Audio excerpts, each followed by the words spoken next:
Castlevania, made by Konami. Awesome, awesome game. Man, I love this game.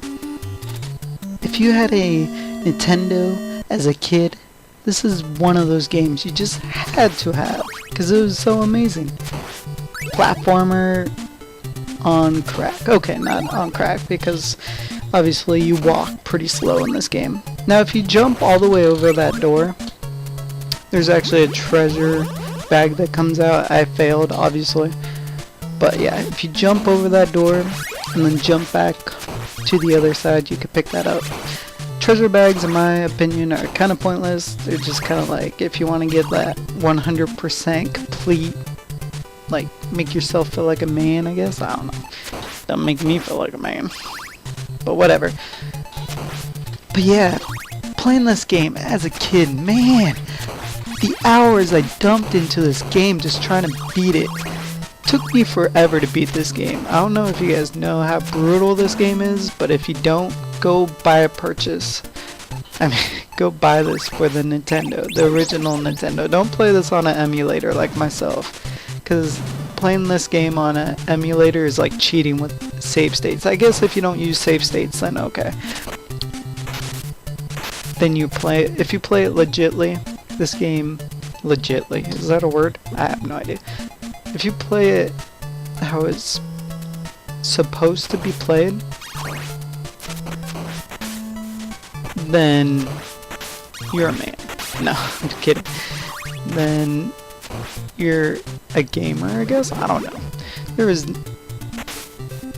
It's just hard to do, is what I'm trying to say, I guess.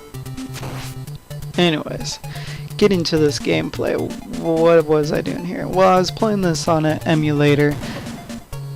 Obviously, with save states, you're eventually going to beat the game. And I eventually beat the game. Although I didn't die very much in this game. I think I died like 4 or 5 times.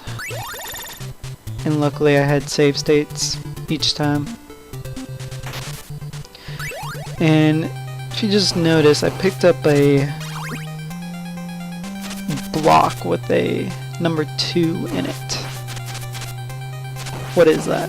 Well, it's an upgrade for your secondary weapon, which my secondary weapon right now is the axe. And what that allows you to do, without it, you could only throw 1 axe at a time. And if you saw me facing that bat there, I was throwing 2 axes at a time. Well, that's what that upgrade allows you to do. And you could upgrade it to the 3rd power, I guess you could say. Like right there, I pick up the 3rd upgrade. Now I'm able to throw 3 axes at one time, which is a big deal. I mean, playing this game with no upgrades, like if you die, you come back with no upgrades. No whip upgrades, no secondary weapon, no secondary upgrade. On like level 2 or 3 or 4. Well, the first 2 or 3 levels is pretty easy. I don't even die in the first 3 levels. But if you're in that 4th level with no upgrades, man, it really gets brutal. Really brutal. With those bouncing monkey dudes. I guess they're like hunchbacks. I don't know. And these Medusa heads. Oh, I had nightmares of the Medusa heads as a kid. Nightmares. I hate anything that flies in a pattern that isn't a normal pattern, you know, it's not straight ahead. The time watch right there, that upgrade or secondary weapon is really useful actually. It stops time, so it's really good on boss fights or against these Medusa heads. Castlevania.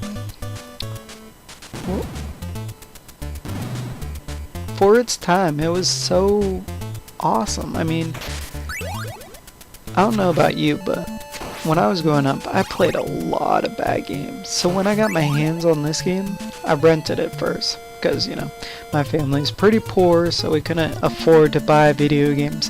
So we rented them.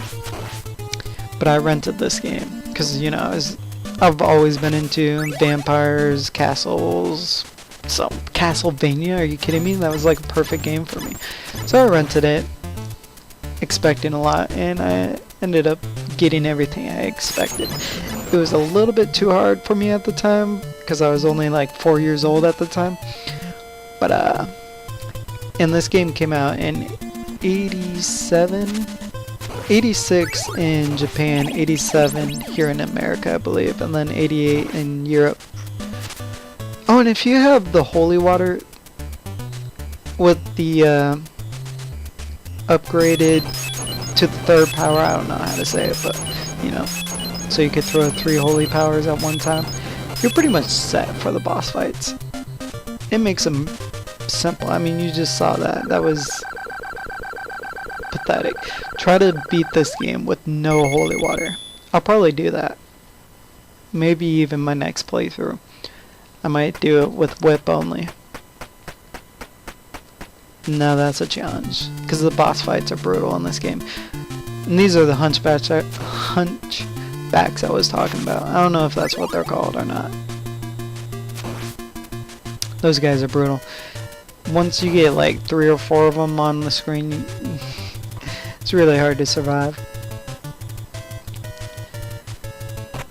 I think the best secondary weapon is definitely the holy water, because once you learn how to throw it, it is very helpful.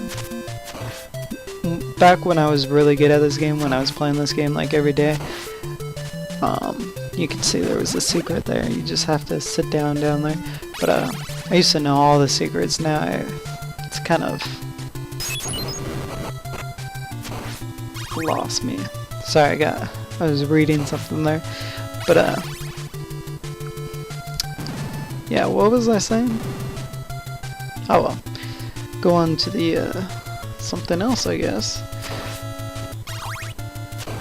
Those Medusa heads. And these crows too, the crows. I hate the crows. The skeletons aren't too bad. Right here you could just run right through it. A lot of this game, it's easier if you just run right through it. Here's a little treasure area as well. You just duck down right there. Boom! Money bags. Money bags.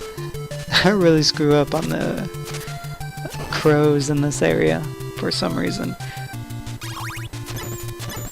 A lot of people hate the dragon spitters.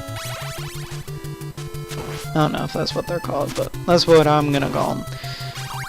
But they're really easy. You just gotta stand back. Well, they're easy if you have the upgrade.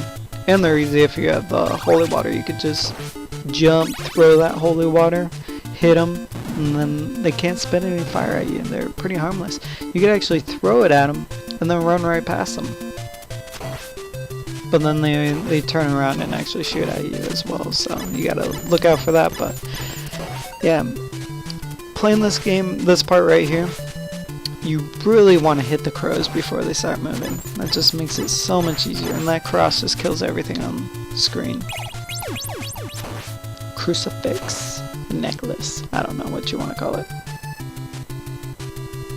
This part could be pretty brutal, with the Medusas and the dragon guy. The mummies. Mummies are not fun. I do not want to pick up that dagger, so we're just gonna look away. To start the fights, you always gotta walk in the middle.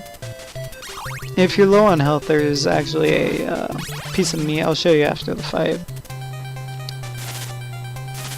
But you do not want to get the piece of meat if you want to use this strategy here.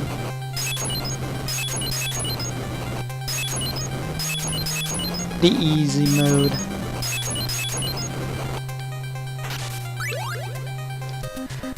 So, this game came out, what, 3 years into Nintendo Entertainment System came out? Let's see. Came out in America in 85, I want to say? Correct me if I'm wrong, but I believe it came out in 85. Here in the United States. I shouldn't say America, but here in the United States. And I believe it came out in 83 in Japan. I'm a little rusty on my Nintendo history, obviously. This level was brutal for me. Man, I died here. I think I died here twice. I guess it's not really brutal, but I remember this level as a kid. Brutal. But you could see, like, how I edited this. I made it so you could see where I use save states. The music changes, the screen kind of flashes. That's when you know I used the save state, and that's when you know that I died. And this is the part I was talking about, the hunchbacks. Man, this part can be brutal if you don't do it right. What you want to, and I mess it up, of course. But what you want to do is, right when they hit the ground, whip them. Whip them like that. See how bad I messed that up?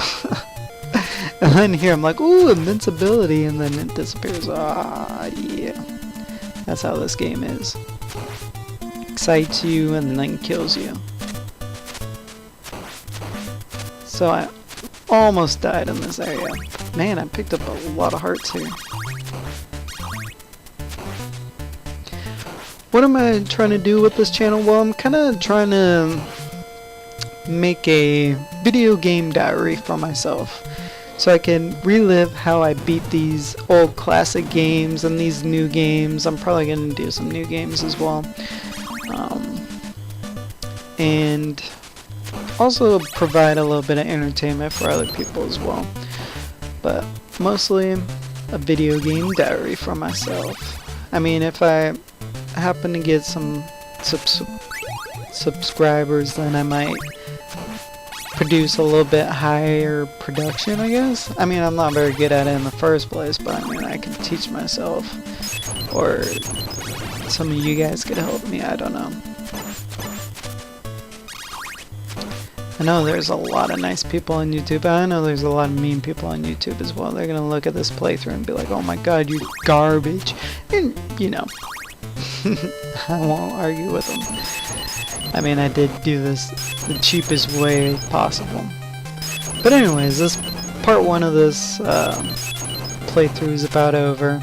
Unfortunately, I could only make the videos about 10 minutes long, so I'll see you guys in part 2. Thanks for watching.